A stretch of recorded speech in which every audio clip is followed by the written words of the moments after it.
Hello बच्चों, तो स्वागत है आप सभी का आपके अपने YouTube चैनल न्यूटन 9.8 में। और आज हम लोग शुरू करने वाले हैं classification of motion in one day. अगर हम लोग बात करें शुरुआत की, तो शुरुआत में जब मैंने कैनेमेटिक्स शुरू किया था तो कैनेमेटिक्स को मैंने 3 पार्ट में डिवाइड किया था टोटल। किसी पार्टिकल के मोशन को 3 पार्ट में मैंने डिवाइड किया था। फर्स्ट पार्ट था आपका motion in one dimension, next था motion in two, and next था मोशन इन थ्री डायमेंशन। तो बेसिकली उसके बाद हम लोग मोशन इन वन डायमेंशन को डिस्कस करना शुरू किए। हम लोग डिफरेंट फार्मूले को डिस्कस किए, उसके बाद डिफरेंट ग्राफ्स को डिस्कस किए। तो आज हम लोग अब मोशन इन वन डायमेंशन के डिफरेंट पार्ट्स पे आगे आ चुके हैं। तो चलिए शुरुआत करते हैं मोशन इन वन डायमेंशन के क्लासिफिकेशन से। तो जो आपका फर्स्ट क्लासिफिकेशन है वो है आपका फर्स्ट जो पार्ट है आपका वो है मोशन विथ कांस्टेंट वेलोसिटी। फिर उसके बाद हम लोग पढ़ेंगे मोशन विथ कांस्टेंट एक्सेलरेशन, और जो लास्ट है वो है मोशन विथ वेरिएबल एक्सेलरेशन, जिसको हम लोग एक तरीके से ऑलरेडी पढ़ चुके हैं। जो भी आपका डिफरेंशिएशन या इंटीग्रेशन का पार्ट था वो आपका मोशन अंडर वेरिएबल एक्सेलरेशन में आता था, लेकिन मैं लास्ट में इसको एक बार फिर से डिस्कस करूंगा। तो चलिए हम लोग जो फर्स्ट पार्ट का है उसको शुरुआत करते हैं, मोशन विथ कांस्टेंट वेलोसिटी। तो ये बहुत ही सिंपल है। हम लोग 9th या 10th में इसके बारे में ऑलरेडी पढ़ चुके हैं कि कहीं भी अगर वेलोसिटी कांस्टेंट हो तो आप सिंपल लिख सकते हो कि वेलोसिटी जो होता है वो आपको होता है डिस्प्लेसमेंट बाई टाइम। जो डिस्प्लेसमेंट बाई क्या हो जाएगा, टाइम। वेलोसिटी बोलिए स्पीड बोलिए दोनों बात बराबर रहेगा, क्योंकि अगर वेलोसिटी कांस्टेंट है तो पार्टिकल अपना डायरेक्शन चेंज नहीं कर रहा है तो उसमें स्पीड भी क्या होगा, सेम ही होगा। तो डिस्प्लेसमेंट बाई टाइम, या ये सोचिए कि आपको अगर सपोज कि कभी डिस्टेंस निकालना हो तो डिस्टेंस इज इक्वल टू आप बोल सकते हैं कि स्पीड इंटू क्या हो जाएगा, टाइम। इसमें आपका वेलोसिटी कांस्टेंट रहेगा। हम लोग ऐसे केसेस को डिस्कस करने वाले हैं इस केस में, ठीक है। तो चलिए हम लोग आते हैं फर्स्ट क्वेश्चन पे। आपका जो फर्स्ट क्वेश्चन है दिया हुआ है कि a train has length 600 metre and moving with speed 54 kilometre per hour, then find time taken to cross a bridge of length 800 metre. तो सिंपल सी बात है कि आप हो सकता है कि शायद इस टाइप का क्वेश्चन पहले भी देखे होंगे। So just as a practice हम लोग इसको लिए हैं ताकि आपको पता चल सके कि मोशन विथ कांस्टेंट वेलोसिटी में क्वेश्चंस किस टाइप के होंगे। तो क्वेश्चन ये है कि आपका सपोज कीजिए कि ट्रेन है, ये आपका इसका लेंथ जो हो गया है वो 600 मीटर्स हो गया है, 600 मीटर्स।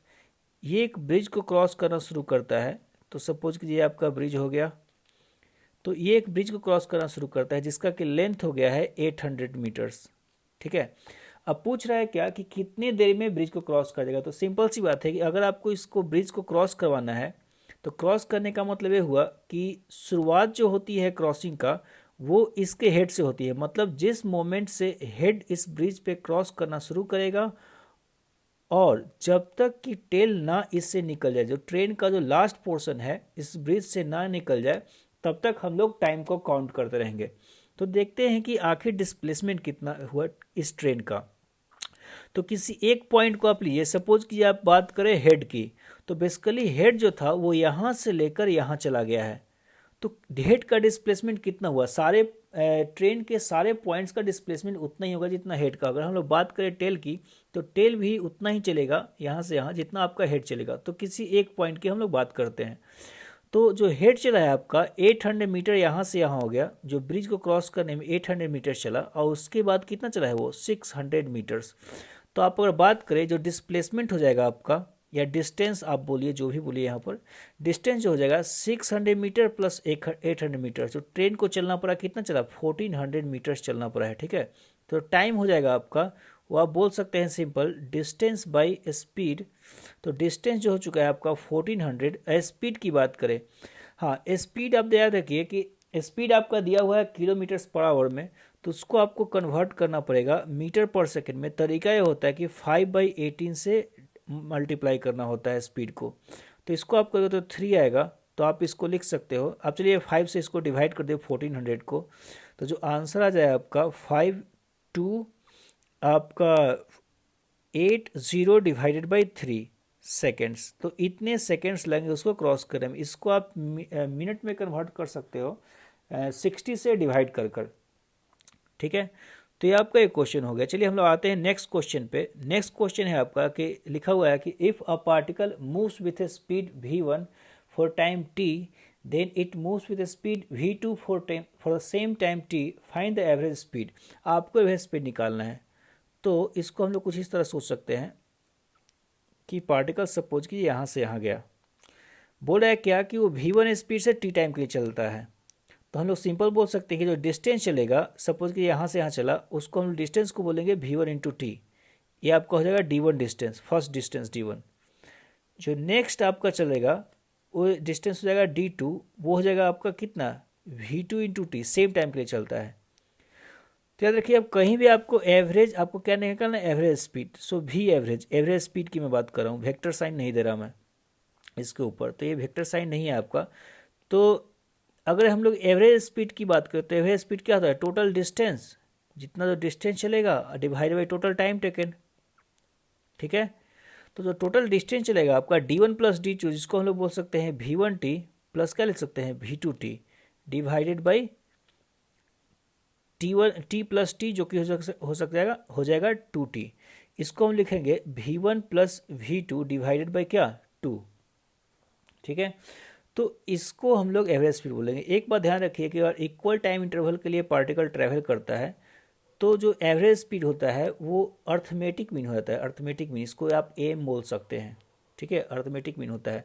आपको इसको फार्मूला का यूज़ करना है, तो आपसे कोई बोले कि सपोज कि कोई इक्वल टाइम इंटरवल के लिए v1 स्पीड से चलता है, फिर v2 स्पीड के लिए उतने ही टाइम से ही चलता है, उतने टाइम के लिए ही चलता है, फिर आपका v3 स्पीड से भी उतने ही टाइम के लिए चलता है, तो आपसे पूछे कि v एवरेज कितना हो जाएगा, तो बोलिएगा कि सिंस ये इक्वल टाइम इंटरवल के लिए चला है, तो आप बोलिएगा कि सिंपल अर्थमेटिक मीन आपको लेना है।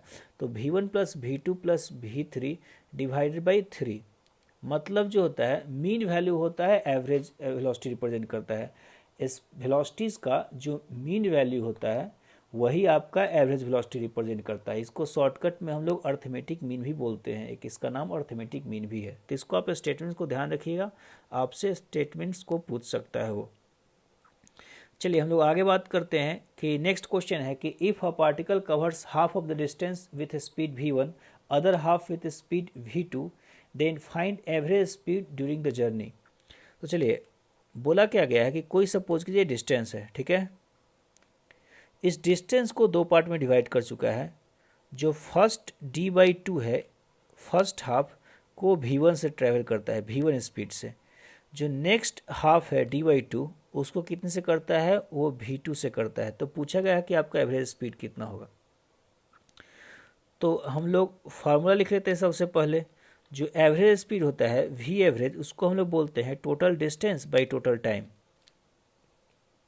ठीक है, total distance by total time. अब बताइए डिस्टेंस कितना वो ट्रैवल करा है, तो हम लोग टोटल डिस्टेंस को d बोल सकते हैं।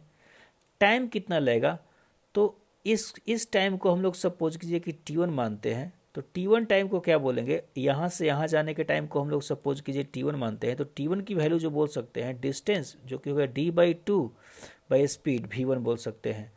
इस डिस्टेंस को सपोज कीजिए कि हम t2 अगर मानते हैं, तो इस t2 को हम लोग क्या बोल सकते हैं, डिस्टेंस जो हो जाएगा d/2 बाई v2। ठीक है, तो जो डिस्टेंस हो गया है d है और टाइम हो गया है t1 plus t2, total time हो गया है आपका क्या, t1 प्लस t2। इसको आप बोल सकते हैं d डिवाइडेड बाई जो t1 हो चुका है आपका d/2 v1 हो गया है, और d2 हो गया है आपका d/2 v2। ठीक है, तो अब चलिए हम लोग v एवरेज कैलकुलेट कर लेते हैं। यहाँ पर आपका d कैंसिल हो जाएगा, आप इसको एलसीएम ले लेना, तो हो जाएगा 1 डिवाइडेड बाई, आप एलसीएम लेंगे तो इसको बोल सकते हैं कि v2 plus v1 divided by 2v1 v2।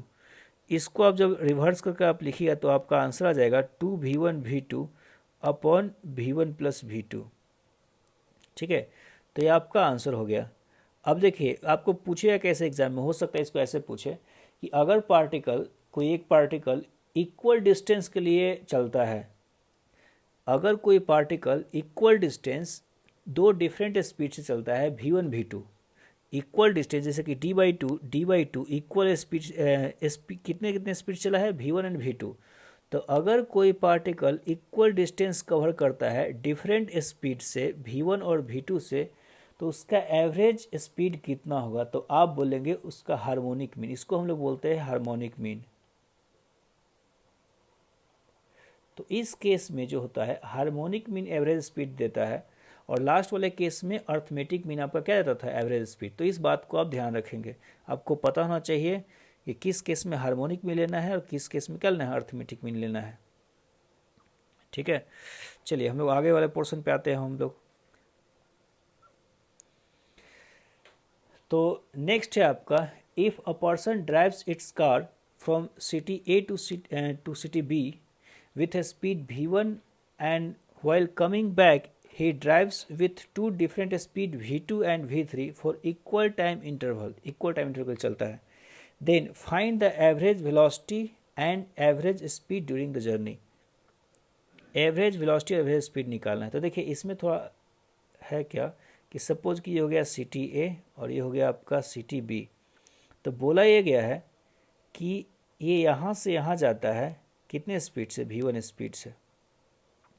फिर वो जब रिटर्न होता है तो दो डिफरेंट स्पीड चलता है। तो सपोज कीजिए कि यहाँ से यहाँ चला v2 स्पीड से और बाकी का जो चला वो v3 स्पीड से। अब आप ऐसा नहीं बोल सकते कि दोनों इक्वल डिस्टेंस, जितने से मतलब हाफ डिस्टेंस ट्रैवल करेगा v2 v3 से। क्यों? क्योंकि स्पीड अलग है। अगर टाइम सेम चले जाए, यहाँ लिखा हुआ है कि इक्वल टाइम इंटरवल के लिए वो v2 और v3 चलता है, तो अगर स्पीड अलग है और टाइम सेम है तो डिस्टेंस अलग अलग होगा। तो आप इसको गलती से भी इक्वल दिखाने की कोशिश नहीं कीजिएगा, ऐसा कुछ नहीं है। तो ये दिया हुआ है कि इसने टी टाइम्स चलता है, इसको इस डिस्टेंस को भी कितने टाइम के लिए चलता है, टी टाइम के लिए। मतलब v2 से भी टी टाइम के लिए चलता है और v3 से भी कितने टाइम के लिए चलता है, टी टाइम्स के लिए। तो आपको निकालना है एवरेज वेलोसिटी और एवरेज स्पीड। तो सबसे पहले तो हम लोग एवरेज वेलोसिटी की बात करते हैं। तो एवरेज वेलोसिटी होता है total displacement by total time. इस केस में डिस्प्लेसमेंट जीरो हो गया है क्योंकि वो फिर से रिटर्न होकर वहीं आ गया है। तो जो एवरेज वेलोसिटी है वो जीरो हो जाएगा। डिस्प्लेसमेंट जीरो है तो एवरेज वेलोसिटी जीरो हो जाता है। इसको आप पहले भी क्लास 10th या 9th में पढ़ चुके होंगे कि आपको शायद पता होगा कि अगर आप घर से निकले और लौट कर घर आ गए तो आपका नेट डिस्प्लेसमेंट क्या हो गया है, जीरो हो चुका है। इनिशियल और फाइनल पोजीशन क्या हो चुका है, सेम हो चुका है। तो इस बातों को थोड़ा ध्यान रखिएगा। चलिए हम लोग इन बातों को ध्यान रखिएगा, ठीक है। चलिए हम लोग बात करते हैं एवरेज स्पीड की। तो एवरेज स्पीड जो हो जाएगा आपका total distance by total time, ठीक है। अब डिस्टेंस की बात करें तो टोटल जो डिस्टेंस चला है वो डी जाते टाइम और डी लौटते टाइम चलेगा। और टाइम की बात करें तो सपोज कीजिए कि t1 टाइम जाने में लगा और आने में उसको लगेगा 2t टाइम, क्योंकि t टाइम के लिए v2 चलता है और t टाइम के लिए v3 से चलता है। t टाइम के लिए v2 से, t टाइम के लिए v3 से चलता है। अब हम लोग को पता क्या करना है कि t1 की वैल्यू क्या है और t की वैल्यू क्या है, ठीक है। तो हम लोग इसको साइड में कैलकुलेट कर लेते हैं। जो t1 हो जाएगा वो जाने का टाइम है, और जाने का टाइम कहने का मतलब d बाई v1 हो जाएगा, ठीक है। डिस्टेंस जो हो गया यहाँ से यहाँ d हो गया जाने का, ये जो डिस्टेंस हो गया है d हो गया है, और v1 स्पीड से आपका हो गया है, ठीक है।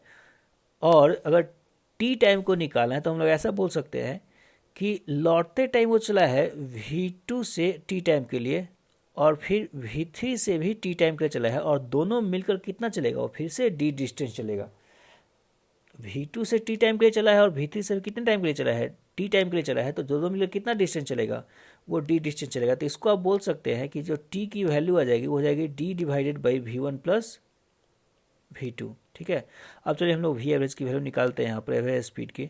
तो जाएगा ऊपर हो गया न्यूमरेटर में 2d, और t1 की वैल्यू हम लोग निकाल चुके हैं d by v1 plus t2 की वैल्यू जो हो जाएगी, सॉरी t की जो वैल्यू है वो d बाई क्या है, v1 प्लस v2। तो ये आपका आ गया। आप कॉमन लेकर हम लोग d को कैंसिल कर देते हैं।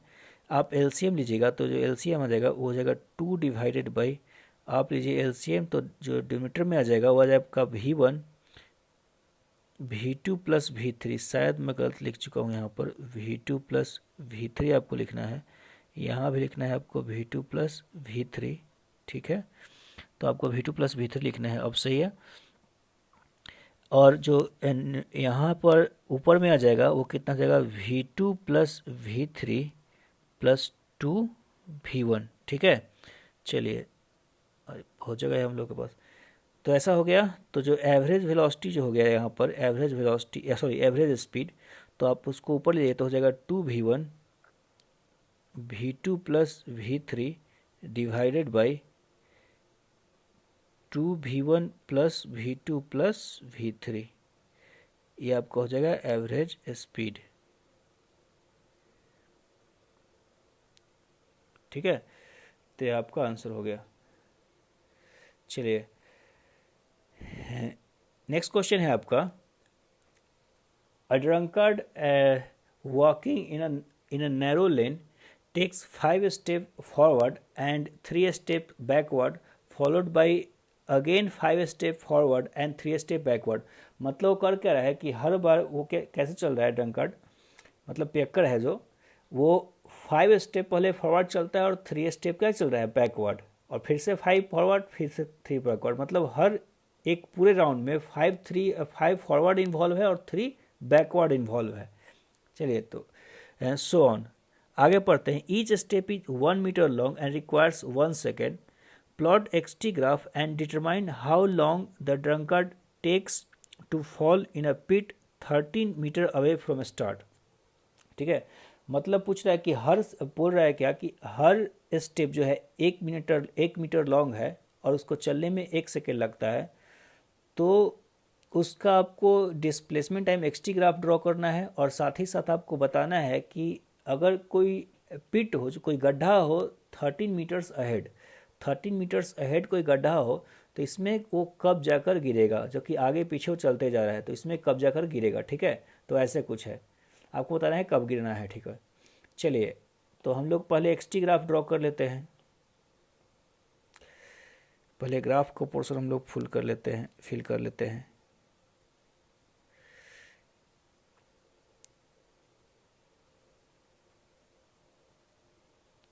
ठीक है, चलिए तो ये हो गया टाइम एक्सिस, हो सकता है हम लोग एक्सटेंड करना पड़े, ये हो गया आपका डिस्प्लेसमेंट एक्सिस।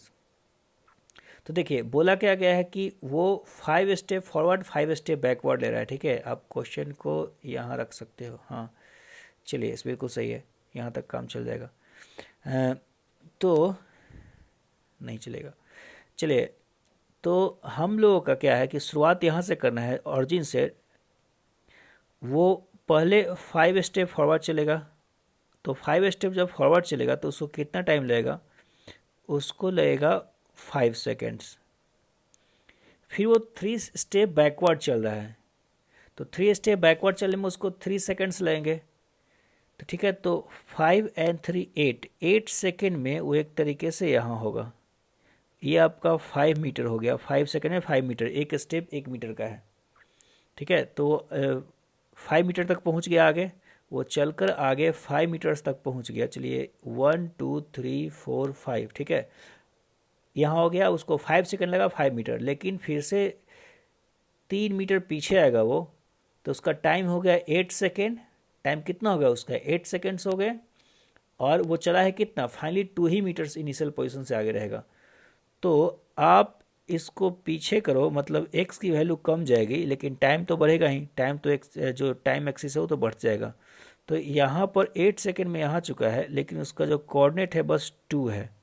मतलब आप इसको इसमें दिखा सकते हो, तो वैल्यू जो आएगा कितना आएगा, ये 2 हो गया है, और ये जो वैल्यू है वो कितना है, वो 5 हो गया है। ठीक है, तो इस तरह से है। चलिए इसको थोड़ा हटा देते हैं हम लोग, लेकिन हालांकि ये ड्रॉ करना पॉसिबल नहीं है सारे वैल्यूज़ को दिखाना, मैं वाई कोऑर्डिनेट उस पॉइंट पे ही दिखा दूंगा, कॉर्नर पे ही।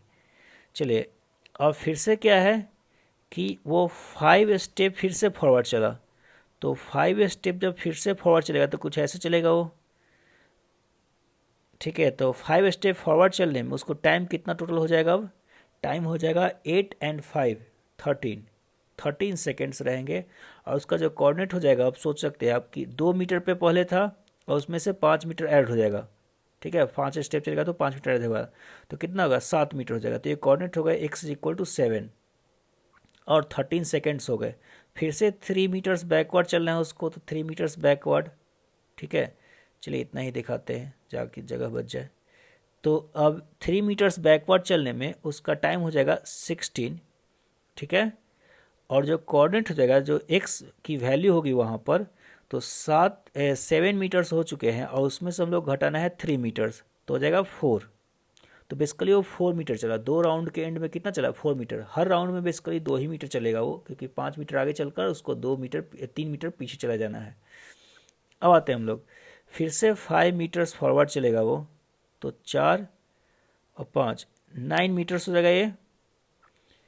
और जो टाइम हो जाएगा 16 एंड 5 मीटर्स, 5 मीटर चलने में कितना ना 5 सेकेंड्स लगेंगे, तो 16 एंड 5 21। फिर से वो 3 मीटर्स बैकवर्ड चलेगा। ये देखिए 13 मीटर्स तक पहुंच रहे हैं हम लोग को, 3 मीटर्स बैकवर्ड चलेगा। तो 3 मीटर्स बैकवर्ड चलने में 21 एंड 3 सेकेंड्स लगेंगे, तो इसका 24 सेकेंड में वो होगा कहाँ, तो 9 मीटर पे था और 3 मीटर घट जाएगा, तो 3 मीटर घटने के बाद कितना बचेगा, 6 मीटर्स। चलिए कंटिन्यू रखते हैं। फिर वो 5 मीटर्स फॉरवर्ड चलेगा, तो 5 मीटर्स फॉरवर्ड चल लिया वो, तो 5 मीटर्स फॉरवर्ड चलकर 6 एंड 5 11 मीटर्स पे होगा, ठीक है। और टाइम कितना होगा 24 एंड 5, तो 24 एंड 5 29, ठीक है 29 हो गया। अब हम लोग फिर से 3 मीटर्स बैकवर्ड आएंगे, 3 मीटर्स बैकवर्ड आएंगे, तो ये आपका जो हो गया कितना हो चुका है 29 और 3 सेकेंड्स बढ़ जाएंगे 3 मीटर चलने में, बैकवर्ड चलने में, तो 29 एंड 3 32 सेकेंड्स, ठीक है। और हुआ उसका कोऑर्डिनेट कितना होगा, तो उसका कोऑर्डिनेट हो जाएगा, अब एक्स का वैल्यू 11 में से आपको कितना 3 सब्ट्रैक्ट करना है, तो आपका आ जाएगा 8 मीटर्स। अभी वो 8 मीटर्स पहुंच गया, ठीक है। अब चलिए फिर से उसको हम लोग आगे बढ़ाते हैं, तो आगे नेक्स्ट राउंड 5 मीटर्स का आएगा, तो नेक्स्ट राउंड जब 5 मीटर्स का आएगा तो कहाँ पहुंच जाएगा, आप सोचिए, wait a second. Next round जो अगर 5 मीटर का आएगा तो हम लोग ऐसे इसको बोल सकते हैं कि ये 5 मीटर फिर से चला, और 8 एंड 5 13, तो एग्जैक्टली 13 पे, मतलब अब वो पिट में गिर जाएगा, अब वो पिट में क्या हो जाएगा, गिर जाएगा। और ये टाइम हो जाएगा वो कितना हो जाएगा, तो 5 मीटर्स फॉरवर्ड चलने में 32 एंड 5 37, तो टोटल 37 सेकेंड्स में वो डिच में गिर जाएगा, पिट में गिर जाएगा, ठीक है। तो ये आपका आंसर हो गया। साथ ही साथ इसको हम लोग तो ये आपका एक्सटी ग्राफ हो गया, साथ ही साथ ये आपका आंसर भी है, ठीक है। इसको हम लोग एक और तरीके से बना सकते हैं, अगर आपको ग्राफ ड्रॉ करने का इच्छा ना हो तो हम लोग ऐसे सोच सकते हैं, थोड़ा ट्रेडिशनल तरीका यूज करेंगे हम लोग, और ऐसे इसको सोच सकते हैं हम लोग। आप 30 मीटर्स का स्केल बना लो, 1 2 3 4 5 6 7 8 9 10 11 12 13, तो आप राउंड करिए, 1 second 2 second 3 second 4 second 5 second, 1 second 5 second 6 second 7 second 8 second, 8 second हो चुके हैं, आपको वहाँ तक पहुँचना है। फिर से आप 5 फॉरवर्ड जाओ, तो 8 second 9 second 10 second 11 second 12 second 13 second, 5 metre में चल दिया, हमेशा 2 बार 2 आगे बढ़ेगा वो, तो कितना होगा 13 सेकेंड्स, 13 14 15 16, ठीक है पहुंच गए 16। नेक्स्ट 17 18 19 20 21 22 23 24, ठीक है। फिर 25 26 27 28 29, ठीक है 29 30 31 32 33 34 35 36 37, शायद मैं गलत काउंट कर चुका हूँ, 1 मिनट, यहाँ आपको आना है 37 हो चुका है, शायद गलती हो जाएगा। 1 metre 2 metre 3 metres 4 metre 5 metre 6 metre 7 metre 8 metre 9 metre 10 metre 11 metre 12 metre 13 metre. हाँ मैंने 13 लाइंस खींचे थे, तो 13 लाइंस का खींचेगा तो आपको 12 ही मीटर हो जाएगा, क्योंकि फर्स्ट लाइन 0 पे है। हाँ तो आपका सही है, आपका जो टोटल टाइम लग जाएगा कितना लग जाएगा, टोटल टाइम हो जाएगा 37 सेकेंड्स, 37 सेकेंड, इससे भी आप काउंट कर सकते हो, ठीक है। चलिए नेक्स्ट क्वेश्चन है आपका दिया हुआ है कि in the previous question find time taken to fall in pit if it is 14 metres away from the start. ठीक है, 14 मीटर्स अवे है स्टार्ट से। तो आप तो एक तो ग्राफ यहाँ पर दिया हुआ है साफ, आप ग्राफ का यूज कर सकते हो, लेकिन अगर आपको सेकेंड तरीके से करना है तो मैं आपको काउंट करवा देता हूँ। याद रखिए 15 लाइंस इसमें आपको ड्रॉ करने हैं। ठीक है, तो चलिए फटाफट हम लोग शुरू करते हैं। 15 लाइंस आप ड्रॉ कीजिएगा तो आपका 14 मीटर्स होने वाला है। 1 2 3 4 5 6 7 8 9 10 11 12 13 14 15। ठीक है, 14 मीटर्स हो गया आपका। देखिए अब एक बात तो मैं पिछले वाली चीज़ को ही मैं रिप्रेजेंट करने वाला हूँ, रिपीट करने वाला हूँ एक तरीके से, कि आपका जो 8 मीटर्स तक है वो टू एंड फ्रो मोशन करते हुए चल चुका है। ठीक है, तो उसको हम लोग काउंट कर लेते हैं। तो आपका हो गया 1 metre, 2 metres, 3 metres, 4 metres, 5 metres, 6 metres, 7 metre, 8 metre, मतलब वो यहाँ तक आ चुका है। और जो यहाँ तक आने का 8 मीटर हो गया आपका, और जो टाइम यहाँ तक उसको लगा है, टाइम कितना लग चुका है आपका 37 सेकेंड, जो हम लोग लास्ट में कैलकुलेट कर चुके हैं। चलिए तो हम लोग यहाँ शुरू करते हैं। तो नेक्स्ट राउंड में जो होगा वो क्या करेगा कि 1 2 3 4 5 30 मीटर्स पर पहुँचेगा, ये हो गया आपका 30 मीटर्स। लेकिन यहाँ पर गिरेगा नहीं, वो बैकवर्ड आ जाएगा। तो एक्स्ट्रा चला 5 सेकेंड्स एंड देन 3 सेकेंड्स। ठीक है, तो 5 एंड 3 8, तो आपका पहुंच चुका है कितना 10 मीटर्स पे। और जो टाइम लगा है आपका, जो टाइम लग चुका है, मैं पिछले वाले से काउंट कर रहा हूँ, 37 सेकेंड्स तो पहले थे और फिर से 8 सेकेंड्स हो गए एक राउंड का, फिर से एक राउंड कंप्लीट हो गया उसका। चलिए तो 10 मीटर्स पे आपका है। फिर नेक्स्ट राउंड में क्या करेगा वो कि 1 2 3 4 मीटर्स ही वो आगे चलेगा, तभी आपका पीठ भी गिर जाएगा। तो याद रखिए कि अगर कभी कभी क्वेश्चन में क्या है, मैक्सिमम क्वेश्चन आप देखोगे तो हमेशा फुल राउंड रहता है। मतलब जैसे लास्ट क्वेश्चन था, तो लास्ट क्वेश्चन में क्या था कि यहाँ पर वो फुल राउंड रेकर, मतलब 30 मीटर्स जो था उसका फुल राउंड था, नेक्स्ट कंप्लीट राउंड था, उसके बाद वो गिरा था। यहाँ पर क्या था कि जो नेक्स्ट राउंड है वो 4 ही मीटर कंप्लीट कर पाता है। वो कितना मीटर कंप्लीट कर पाता है, बस 4 मीटर यहाँ से कंप्लीट कर पाता है। 4 ही मीटर पर क्या हो जाएगा, वो गिर जाएगा। तो ऐसे क्वेश्चन को थोड़ा ध्यान रखेंगे। जो तरीका है ट्रेडिशनल, आप अगर फॉलो करोगे तरीका, तो उससे हो सकता है कि बहुत लोग शॉर्टकट यूज करते हैं, तो हो सकता है कि आंसर ऐसे केस में नहीं मिले। तो इससे अच्छा है कि आप क्वेश्चन को एनालाइज पहले करो और उसके बाद सॉल्व करो।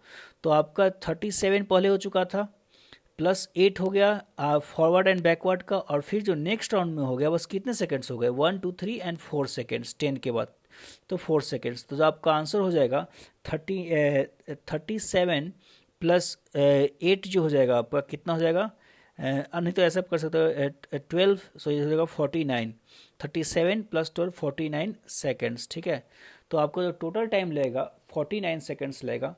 तो आज के लिए इतना ही, फिर मैं नेक्स्ट क्लास में और थोड़ा अच्छे क्वेश्चंस लेकर आऊँगा, और उसके बाद हम लोग शुरू करेंगे motion in 1 dimensions with constant acceleration. तब तक के लिए thank you and bye bye.